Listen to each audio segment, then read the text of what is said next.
Good morning. It's Tuesday morning, January the 25th. It's the beginning of birthday week at my house. So happy birthday, Madeline. Now, we have finished the book of Matthew, which we started because we were doing the Beatitudes way back during Lent. So we've gone through Matthew, and I thought, what can we do next? And the Bible's full of books, and some are good, and some are more difficult than others, and some are boring, and some are not boring, and some don't have a lot to say to us in our context. And I'm thinking, what can we do? And then I thought, let's just dive in with both feet in the deep end. Let's do Romans. So we're going to read the book, Paul's letter to the Romans. Now, Romans is a difficult book because it's one of Paul's longer letters, first of all, so it's 16 chapters. It is chock full of difficult stuff. He's writing what people as long ago as Luther and Melanchthon and on up through even Karl Barth, who changed the theological world 100 years ago or close to it by writing a commentary on Romans. But they all said, well, Romans is a systematic treatise where Paul outlines the whole Christian faith. And more recent scholarship has said, no, that's not really what Paul is doing in Romans. It's like what he's doing, and he does some of that. But what he's really doing here is introducing himself to the church in Rome and answering some questions and issues that have come up. Some of those have to do with the emperor who made the Jews leave Rome. The Jews were causing trouble, and so he said, okay, Jews, leave. The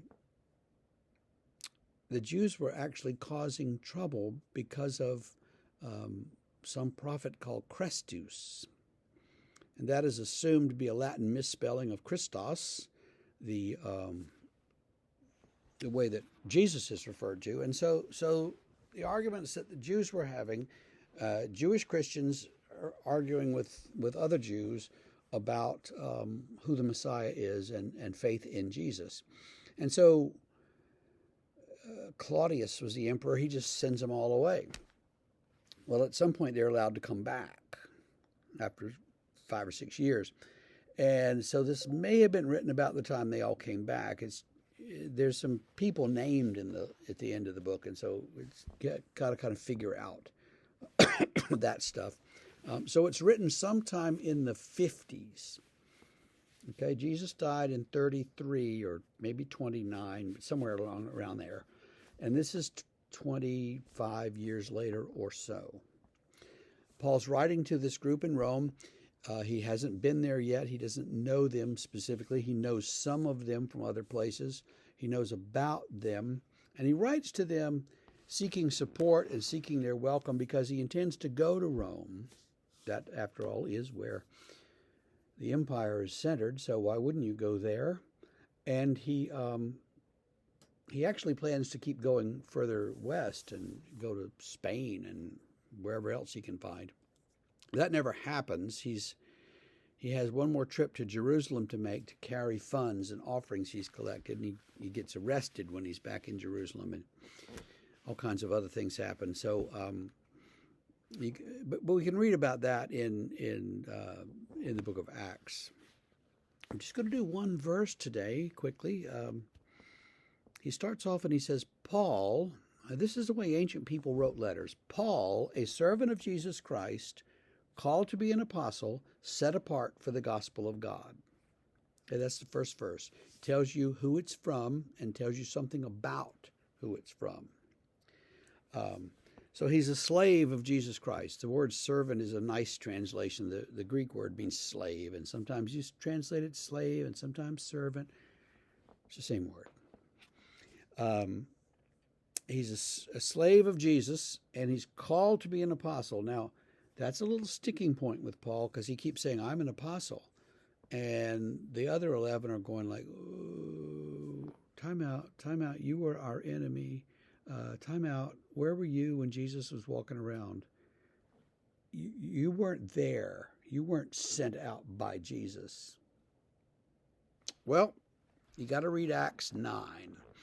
And you'll read about this guy named Saul, who was a bitter opponent of Christianity and who was very well educated by the Pharisees and the rabbis, and who was sent to Damascus to arrest them, Christians. And along the way to Damascus, of course, a bright light appears in the sky, and he falls off his horse, and he's struck blind, and a voice says, "Why are you persecuting me?" And Saul says, "Who are you?" And he says, "I'm Jesus, the one you persecute." And instantly he's converted. He realizes whoever this is somebody I better listen to. And, oh, that's Jesus. Okay, then, I was wrong.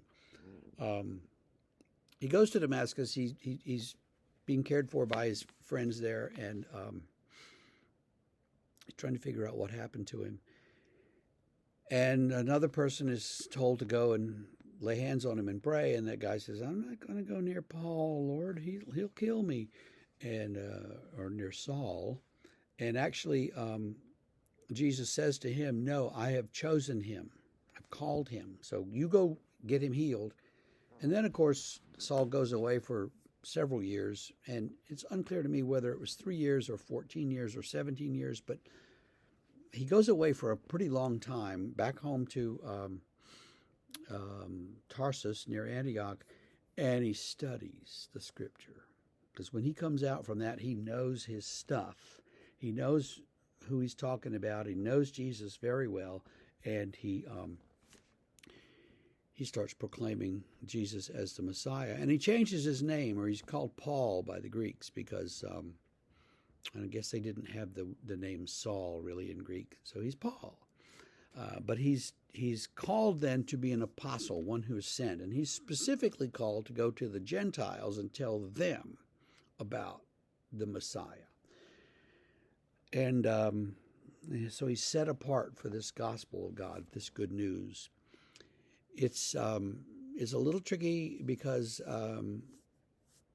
the Gentiles don't know anything about the Messiah, and they don't care about the Messiah. They have you can preach all day about Moses and the Exodus, and they don't care because they're like, "Oh, that's not us. That's not our history. That doesn't apply to me." Sounds like a lot of people who might live, down your street. And so this is some relevance for us today. The first paragraph really is one long sentence, and we're going to get into that some more in the next few days. So gird your loins and prepare yourself as we slog through Romans, and we'll try not to make it too boring. But I would say go ahead and read at least the first 7 or 8 verses, and you can read the whole chapter if you want. We'll be demonstrating and trying to show what the argument of Romans is as we go through it. So, read Romans, don't be scared of it, and have a great day. We'll see you tomorrow.